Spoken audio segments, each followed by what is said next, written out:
Mari belajar dari Italia. Apa yang sebenarnya terjadi di Italia? Apa yang bisa kita jadikan contoh agar tidak terjadi di Indonesia? Kreatif konten ini berasal dari artikel warga Italia, dipersingkat dan dilengkapi data agar lebih mudah dipahami. Tahap 1. Kasus pertama diumumkan. Itu cuma flu. Apa pentingnya pakai masker? Orang-orang ini cuma lebay. Saya kan sehat, gak bakal ketularan. Gak usah panik lah. Tahap 2. Jumlah positif COVID-19 mulai naik signifikan. Cuma beberapa yang kena. Yang meninggal pun hanya orang-orang tua saja yang memang udah punya penyakit. Hidup seperti biasa aja lah. Pacaran, nongkrong bareng temen, jalan-jalan ke mall, tetap lanjut. Tahap ketiga, jumlah kasus meningkat dengan cepat, berlipat ganda dalam 1 hari. Tingkat kematian pun bertambah. 7 Maret, lebih dari 5.000 kasus positif COVID-19. Zona merah diberlakukan di Italia. Wilayah yang dikarantina hampir 25% dari luas Italia. Sekolah dan universitas tutup, tapi tempat kerja, bar, dan restoran masih buka. Sementara itu, 75% wilayah lain masih menganggap enteng COVID-19. Anjuran mencuci tangan ada di mana-mana, tapi sekadar anjuran dan tak banyak yang melakukan. Tahap 4. Jumlah kasus meningkat besar. Sekolah dan universitas ditutup selama sebulan. Darurat nasional pun diberlakukan. Rumah sakit menambah kapasitas, seluruh kamar dibersihkan untuk memberi ruang bagi pasien COVID-19. Tapi tak ada cukup dokter dan perawat.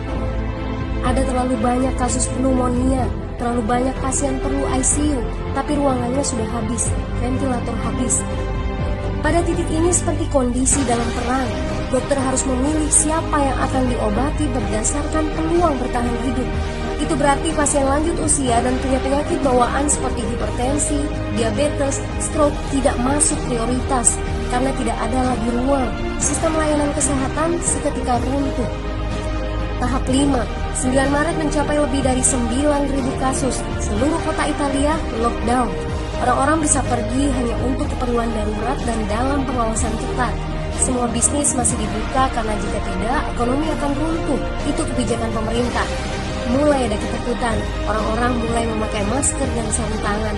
Tapi tetap saja, ada anak-anak yang merasa jagoan, masih ingin uji nyali. Pergi ke restoran rame-rame, hangout bareng, minum-minum dan lain sebagainya. Tahap 6. 2 hari kemudian pemerintah Italia berubah pikiran. Semua bisnis harus tutup. Bar, restoran, pusat perbelanjaan, semua jenis toko, kecuali supermarket dan apotek.